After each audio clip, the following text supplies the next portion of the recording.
धर्म क्षेत्र महाक्षेत्र गंगा कालिंदी संगमे प्रयागे परम पूर्णे ब्रह्मलोकस्य वर्तमान। ब्रह्मलोक के मार्ग स्वरूप प्रयाग तीर्थ में सूत पुराण जी भगवान महादेव की कथा का गायन कर रहे हैं।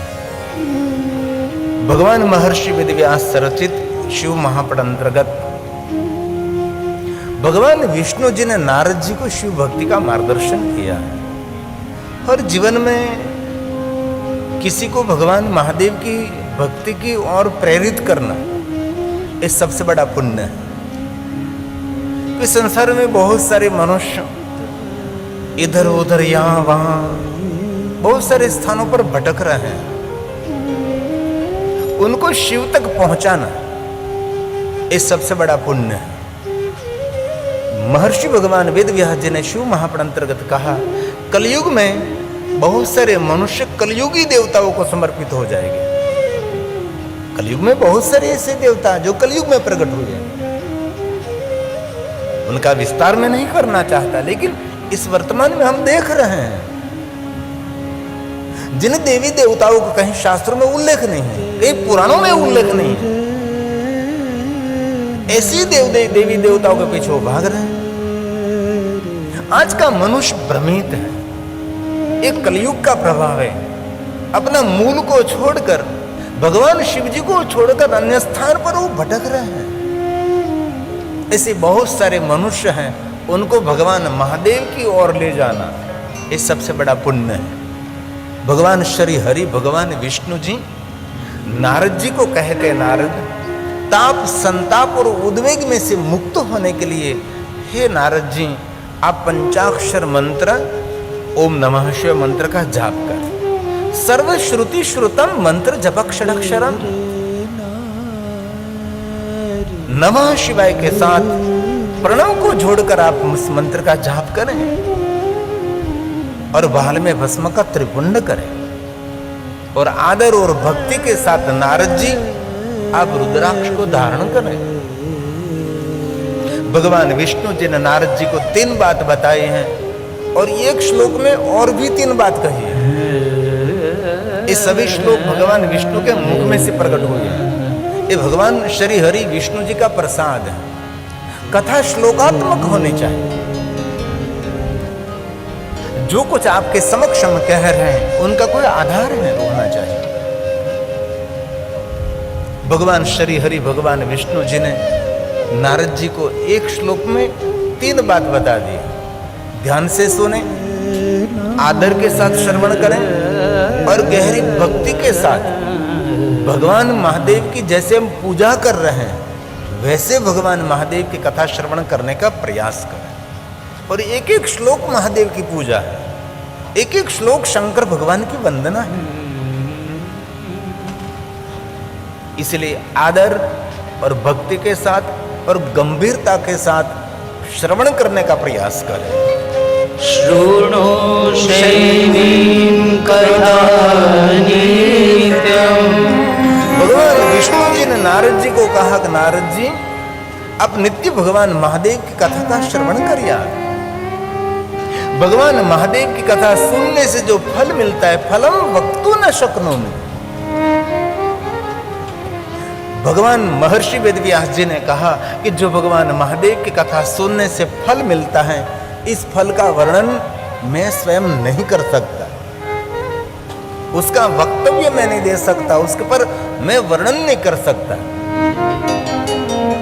और कथा श्रवण करने से फल मिले न मिले उसके बारे में कभी सोचना नहीं चाहिए।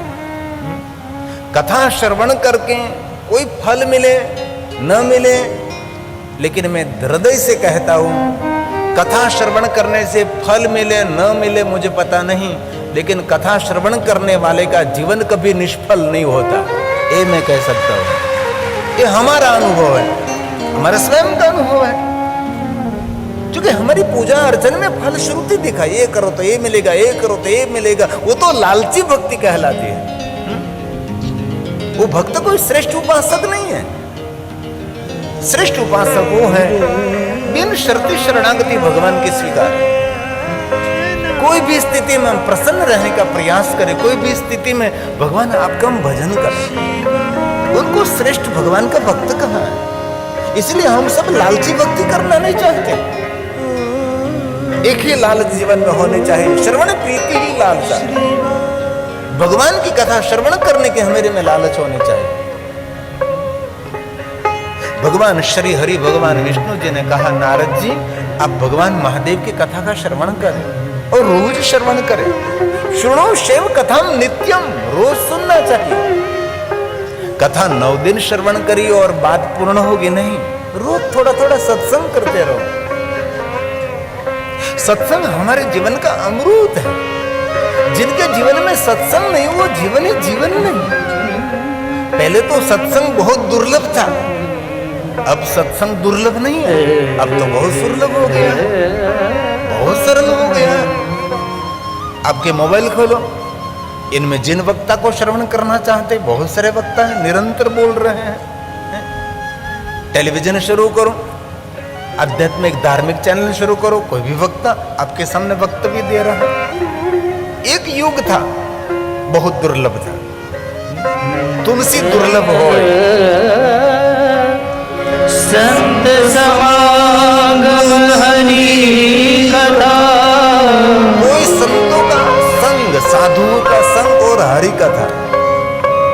एक दिन ऐसा था कि ये सब कुछ दुर्लभ था, लेकिन आज दुर्लभ नहीं। ये बात ये भी समझनी चाहिए, साधु किसको कहते हैं? यूनिफॉर्म को साधु कहते हैं, उनको साधु कहते, उनको साधु कहते हैं। साधु उनको कहा जाता है जो साधना में रत रहता है और कोई साधन एकत्र नहीं कर रहा है और विश्व कल्याण के लिए कुछ न कुछ साधन कर रहा है, साधना कर रहा है, तो सावधान होकर अपना जीवन बिता रहा है। साधु की बहुत बड़ी लंबी व्याख्या है। हम लोग यूनिफॉर्म को साधु कहते हैं, जो हमारे परिवेश हैं उनको साधु कहते हैं। साधु को यूनिफॉर्म नहीं है, साधु स्वभाव है। और साधु की कोई जाति ज्ञाति कोई वर्ण भेद नहीं है, उसको साधु कहा गया। इसीलिए तुलसी ने गाया है, संत समागम हरि कथा, तुलसी दुर्लभ सुतदारा लक्ष्मी, पापी के घर में हो, पापी के घर में हो। ये तो सबके पास है, पत्नी है, पुत्र है, संपत्ति, व्यवस्था, सुविधा सब लोगों के पास है, लेकिन बहुत कम लोग हैं जिनके पास सत्संग की बहुत सारी मूड़ी। इसलिए भगवान विष्णु जी ने कहा कि नारद अब आज से निरंतर महादेव की कथा का श्रवण करें, भगवान शिव जी की कथा श्रवण करें। ये विष्णु भगवान ने गाया श्लोक, भगवान विष्णु के मुख से प्रकट हुआ है। श्रुणु शैवीं कथा नित्यम्, और कथा श्रवण करने के बाद क्या करना है भगवान ने बताया, वद शैवीं कथा सदा। कथा श्रवण करने के बाद कथा का चिंतन करना है, कथा का मनन करना है। 3 घंटे हमने श्रवण किया, लेकिन 3 घंटे में हमको कितना याद रहा? कुछ भी नहीं।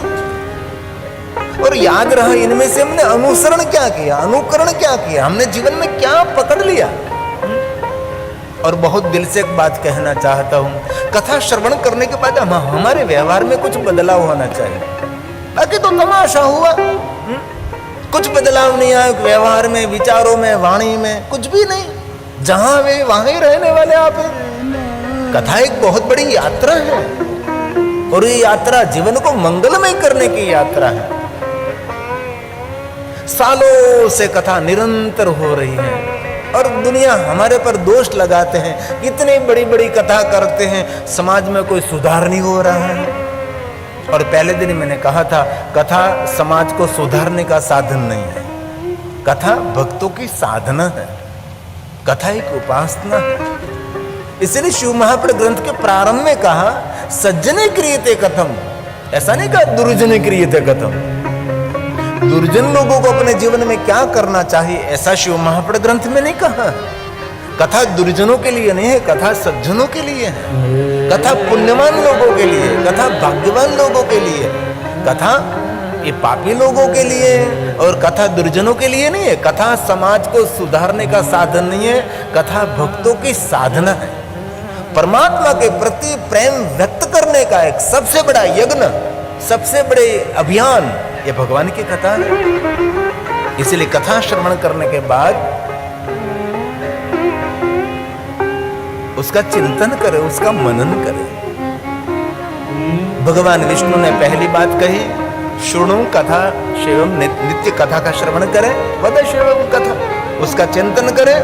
और तीसरी बात पूज्य स्वाति शिव भक्तान पुनः पुनः,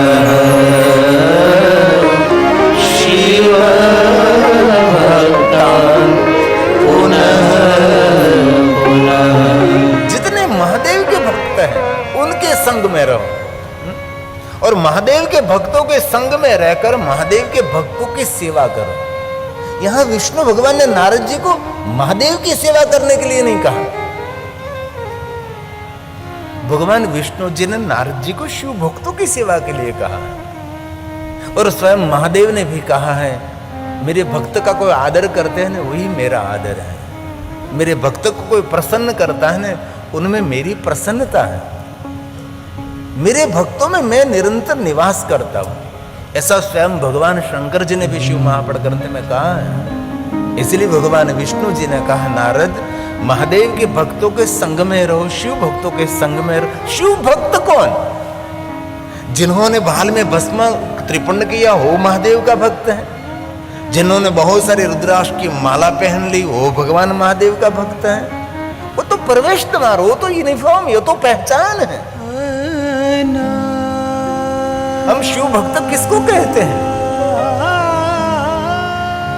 जल का लोटा लेकर शिवालय जाकर भगवान महादेव को जलाभिषेक कर रहा वो शिव भक्त है।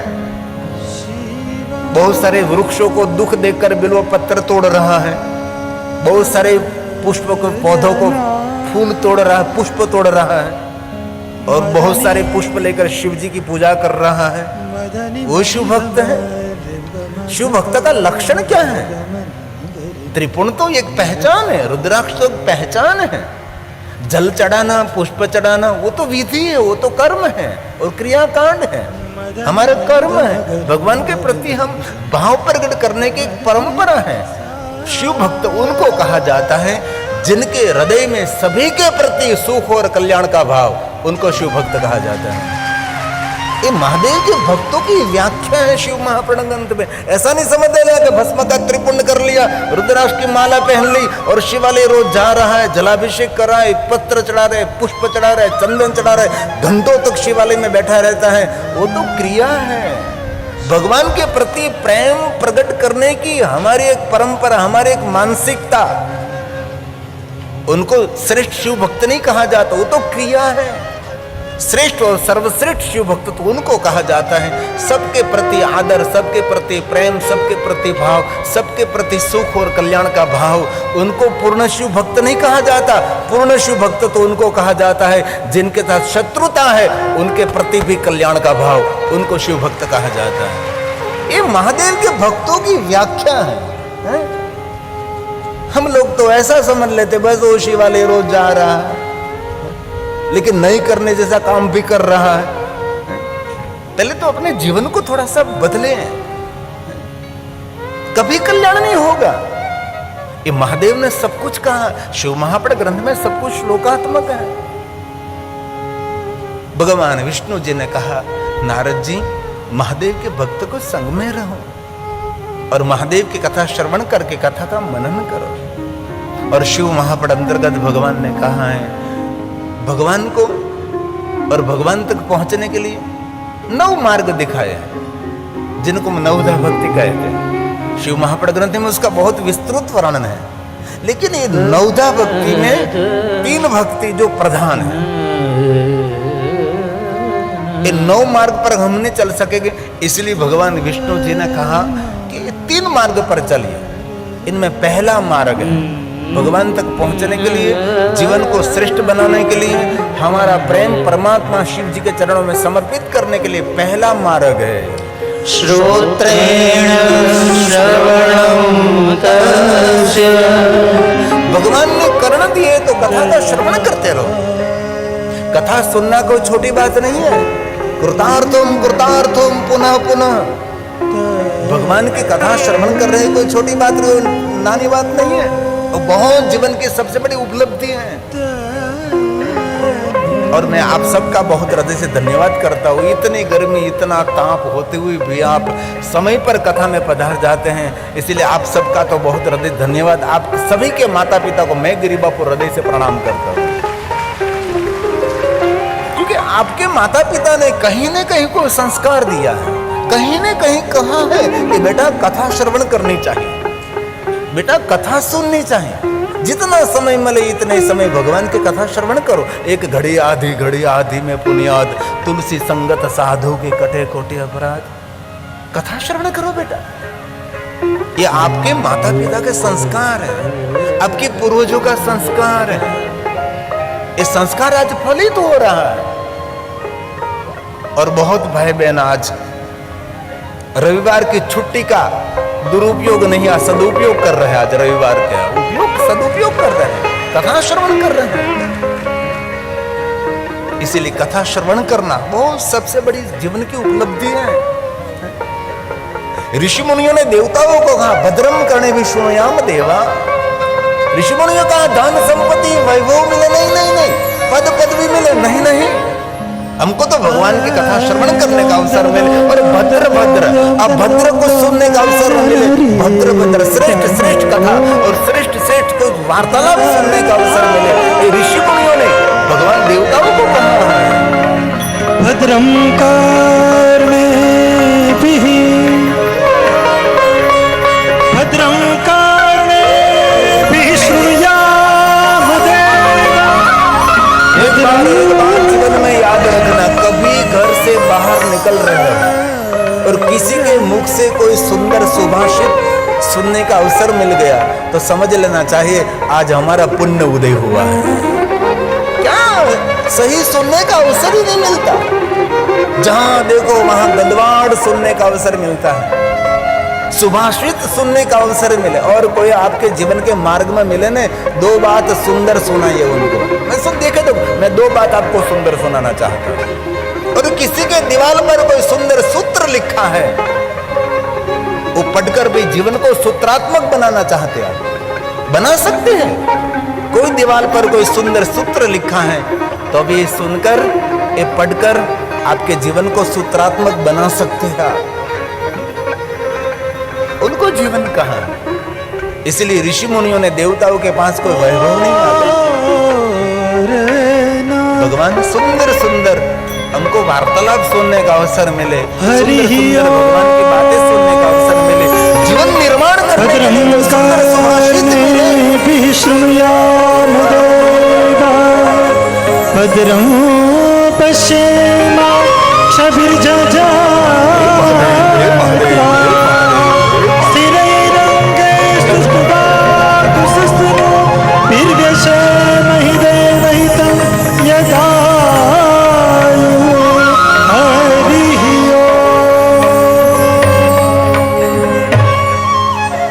इसलिए भगवान महर्षि वेदव्यास जी ने कहा भगवान तक पहुंचने के लिए बस पहला मार्ग है कथा का श्रवण करें।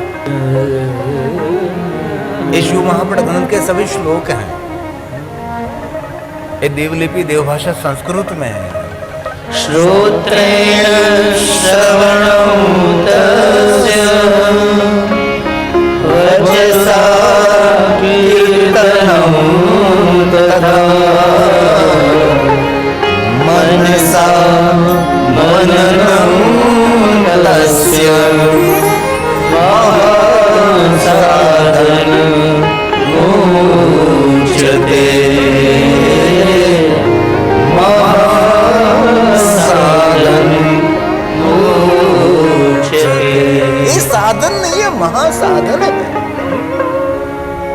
भले 3 घंटे आप कथा श्रवण करें, कथा में से कुछ याद रहे न रहे, क्योंकि सब कुछ याद नहीं रहता। बहुत कम लोग हैं जो डिट्टो सब कुछ याद रख सकते हैं, सबको याद नहीं रहता। लेकिन कोई कोई सूत्र है, कोई कोई बात जीवन में जो पकड़ ले आप, तो जीवन में कोई आपको पछाड़ नहीं सकता, कोई गिरा नहीं सकते। कथा एक जीवन को निर्माण करने की साधना है। बस कथा श्रवण कर ली और पुण्य मिलेगा। अरे पुण्य किसने देखा? पुण्य न पापम न पुण्यम न सौख्यम न दुखम, कुछ भी नहीं। कथा जीवन निर्माण करने के लिए वार्तालाप है, आध्यात्मिक मोटिवेशन है। हम कथा श्रवण करके हमारे जीवन में कुछ बदलाव होना चाहिए, उसको कहा कथा कहा गई। इसलिए भगवान ने कहा ते जन्म बाज खलो जीवलोके, जिस लोक में हम रहते इस लोक का नाम है जीवलोक। और गौरव की बात है, हम जीवलोक में रहते हैं और जीवलोक में रहने वाला देवता भगवान शिव है। हमारा मृत्यु लोक का देव कौन है? महादेव हैं। हम महादेव के लोक में रहते हैं। और गौरव से मैं कह सकता हूँ, दुनिया में कोई भी देवता को मृत्युंजय नहीं कहते, मेरे महादेव का नाम है मृत्युंजय। ये शिव है, ये महादेव है। इसलिए जिस लोक में हम रहते हैं लोक का गौरव करना चाहिए। और शिव महापुराण ग्रंथ का श्लोक है, ते जन्म बाज खलु जीवलोके, ये जीवलोक है क्योंकि यहाँ सब जीव रहते हैं। और जीवलोक में रहने वाला कोई देव है तो भगवान शिव है। इनमें किसी को पूछो आपने ब्रह्मलोक देखा तो कहा नहीं, स्वर्गलोक देखा नहीं, वैकुंठ लोक देखा नहीं, इंद्रलोक देखा नहीं, देवलोक देखा नहीं। लेकिन भगवान महादेव का लोक जिनका नाम है कैलाश, किसी को भी पूछो आप, बहुत सारे लोग इनमें भी हो गए कि जिन्होंने कैलाश देखा है। कैलाश कहाँ है? कैलाश का एड्रेस कहाँ?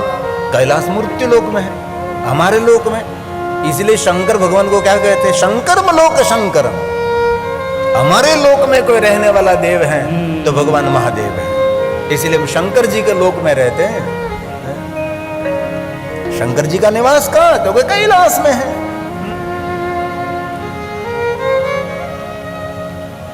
और हमारे एक अभियान चल रहा है कि बहुत लोग शमशान के द्वार पर कैलाश लिखते हैं, कैलाश धाम लिखते हैं।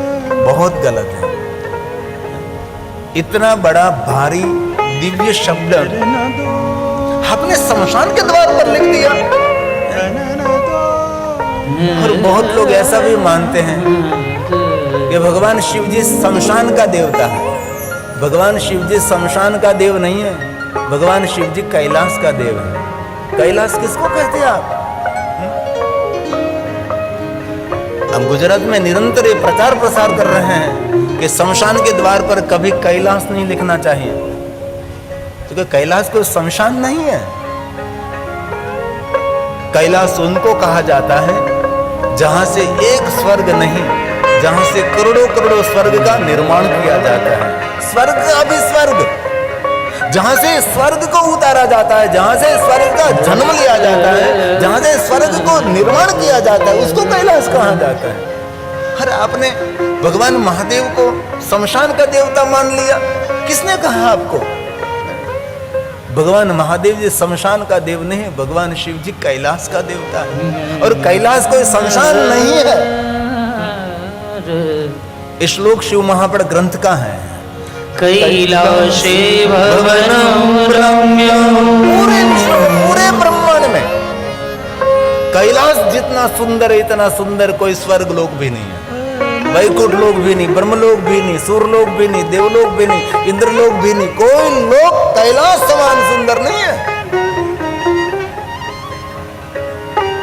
मध्य प्रदेश की तो मुझे वो पता नहीं, मुझे मालूम नहीं। यहाँ मेरा आना जाना कम रहता है, सिर्फ महाकालेश्वर आते हैं और कोई ऐसे मध्य प्रदेश में भगवान महादेव की कथा करते तो मैं आता जाता रहता हूँ। इतना मुझे अभ्यास यहाँ का नहीं है, क्योंकि मैं आपके स्वभाव से, आपके व्यवहार से थोड़ा वंचित हूँ। क्योंकि मैं गुजरात और काठियावाड़ में रहता हूँ, गुजरात से मैं परिचित रहता हूँ। गुजरातियों के मानसिकता, उसका व्यवहार, उनकी खाने पीने से मैं परिचित हूँ, क्योंकि आपसे इतना परिचित नहीं हूँ। लेकिन ऐसे कथा करते रहोगे मध्य प्रदेश में तो आपका मैं परिचय हो जाओगे कि आपकी खानी पीनी, रहने कहने, आपका स्वभाव क्या है, आपका व्यवहार क्या है, आपकी मनोदशा क्या है, बाद में मुझे धीरे धीरे समझ में आ जाएगा। और धीरे धीरे मध्य प्रदेश की ओर में आ रहा हूं और गौरव करता हूं कि मैंने बहुत पहले सेंगवा में मध्य प्रदेश में कथा की और हमारे जजमान श्री आज रघुवंशी परिवार उपस्थित हैं। इसलिए बहुत दिल से मैं कहना चाहता हूं, कहीं भी शमशान पर कैलाश शब्द नहीं लिखना चाहिए, बहुत गलत है। अब कैलाश शब्द शमशान पर लिखना शुरू कर दोगे तो कोई अपने घर पर कैलाश नहीं लिखेंगे जो कि शमशान पर लिखा है। कोई कैलाश अपना नाम नहीं रखेंगे। हमारे समाज में कैलाश गिरी, कैलाश भारती, कैलाश पुरी ऐसा नाम रहता है और बहनों का भी नाम रहता है कैलाश बहन, तो ये नाम का लोप हो जाएगा। इसलिए आपको कैलाश शब्द शमशान पर नहीं लिखना है। इस शिव महापुराण ग्रंथ में कैलाश का वर्णन है। कैलाशे भवनं रम्यं पंचभद्र ब्रह्मांडस्य तथा नाशे। पूरे ब्रह्मांड का नाश हो सकता है परंतु कैलाश अविनाशी है। तस्य नाशोस्ति वै नहीं, तस्य नाशोस्ति वै नहीं। पूरे ब्रह्मांड का नाश हो सकता है लेकिन कैलाश का कभी नाश नहीं हो सकता। परम रम्य गिरिवर कैलाशो, जहां शिव और पार्वती निवास करते, एक तुलसी ने गाया है।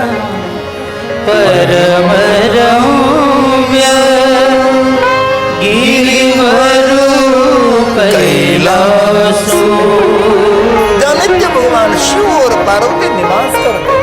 और निवास करते क्या करते हैं? भगवान का गुणगान करते हैं, भगवान की कथा महादेव निरंतर गाते रहते हैं और पार्वती जी कथा का श्रवण करते हैं।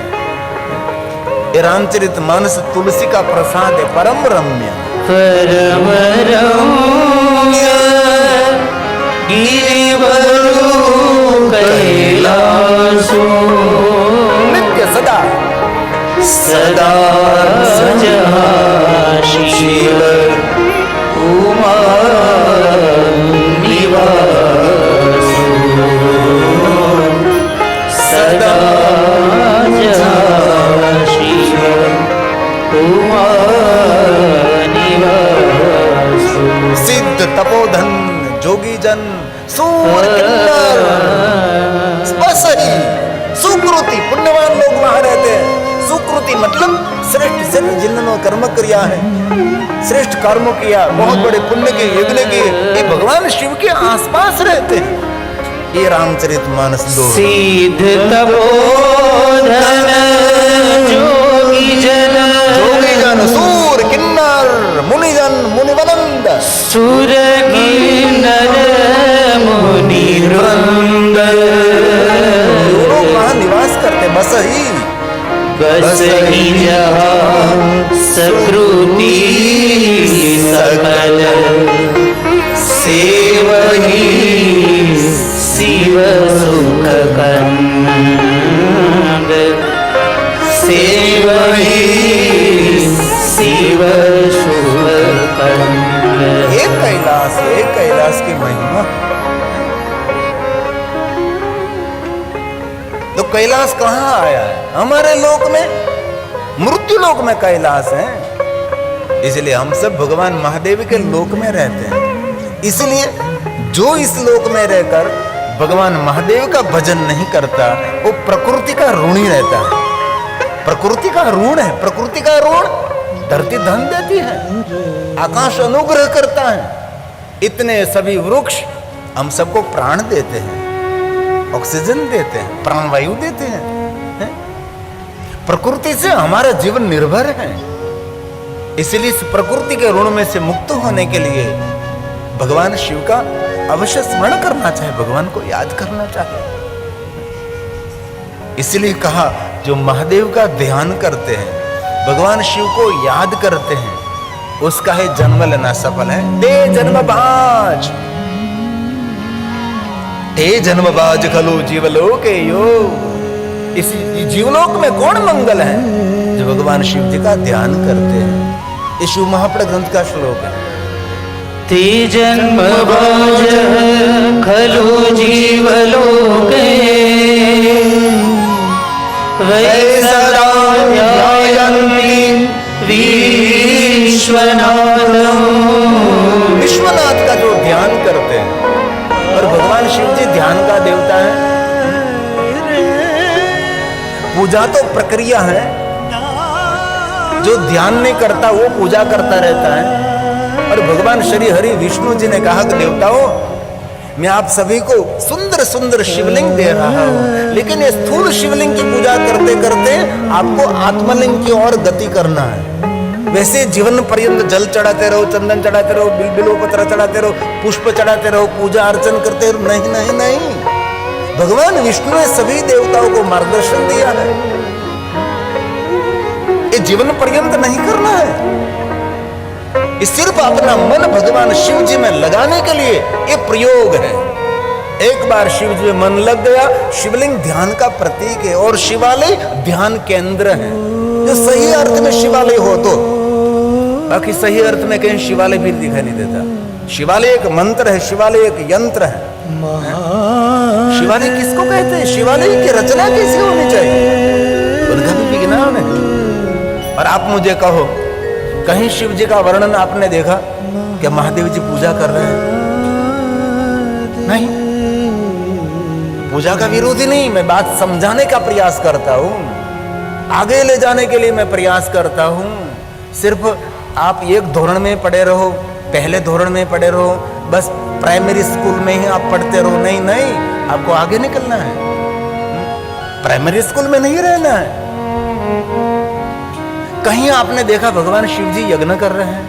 यज्ञों की श्रेष्ठता है, ऋषि मुनियों की परंपरा है, यज्ञ करना ही चाहिए। यज्ञों के बिना हमारा जीवन कभी संभव नहीं है। लेकिन भगवान शिव जी की परंपरा देखे तो भगवान शिव जी की परंपरा ध्यान परंपरा, जहां देखो वहां भगवान शिव जी ध्यानस्थ है। ध्यानित्यम महेशम ध्याये नित्यं महेशं ध्याये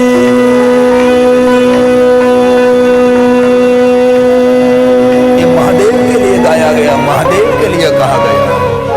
ध्याये नित्यं महेशं रजतगीनभं चारुचन्द्रावतंसं रत्नाकल्पोज्ज्वलाङ्गं परशुमृगवरा पीतिहस्तं प्रसन्नं पद्मासीनं समन्तात् स्तुतममरगणैर्व्याघ्रकृतिं वसानम्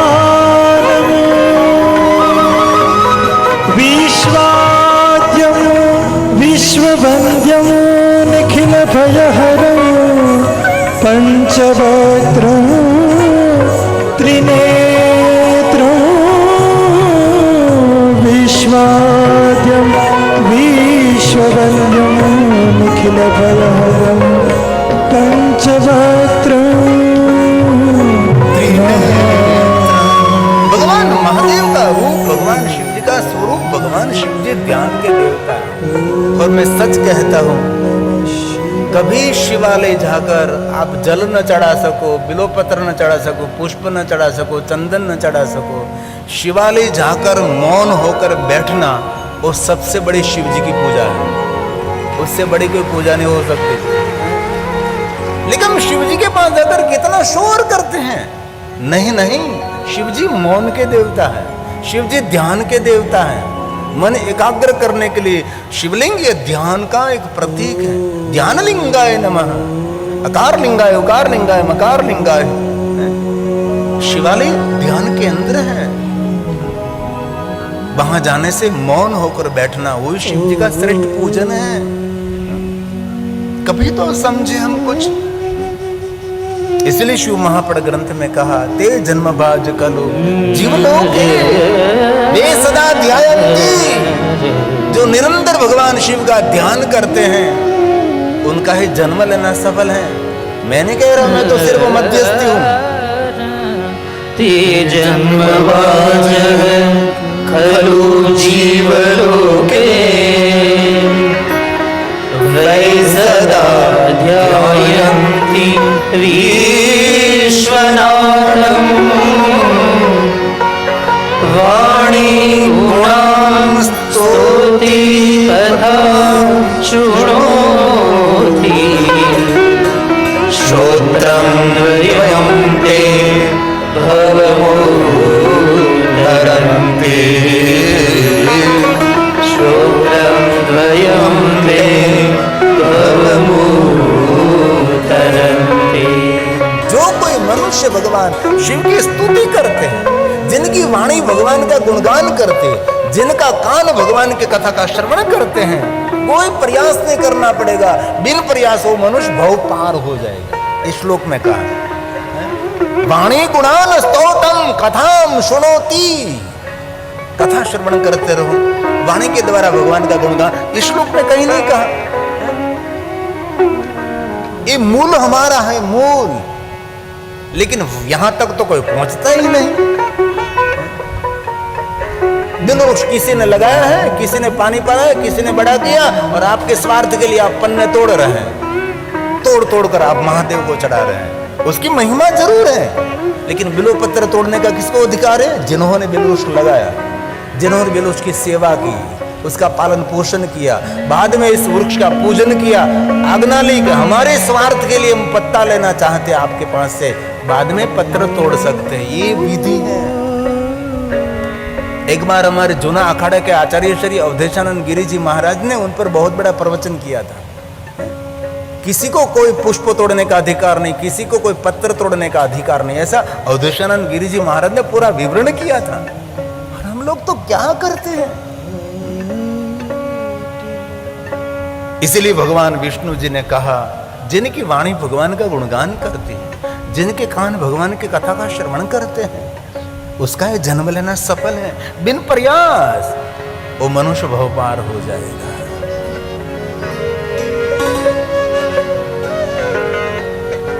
कथा से बहुत कुछ हम लोगों को सीखना नहीं है। कथा से सिर्फ इतना सीखना है, हमारा तन, हमारा मन, हमारा जीवन बस भगवान शिव जी को समर्पित होना चाहिए। लेकिन नहीं है, हमारा तन भी कहीं लगा रहता है, हमारा मन भी कहाँ भटक रहा है, हमारा जीवन भी व्यस्त व्यस्त है, कुछ भी नहीं।